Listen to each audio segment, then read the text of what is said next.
Og þá horfir Jesús á hann og segir, dóttir, trú þín hefur bjargað þér.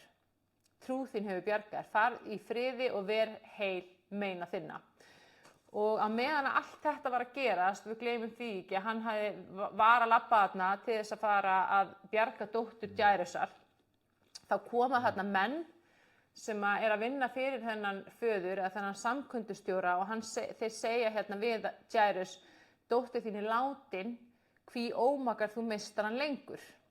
Og það segir hérna í 37. versi, Jesús heyrði hvað þeir sögðu en gaf ekki heldur sagði við samkundustjóran, óttastu ekki, trú þú aðeins.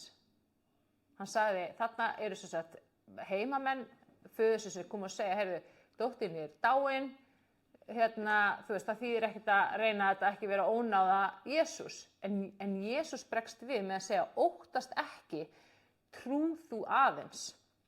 Og í ensku þýðingu segir, don't be afraid, just believe.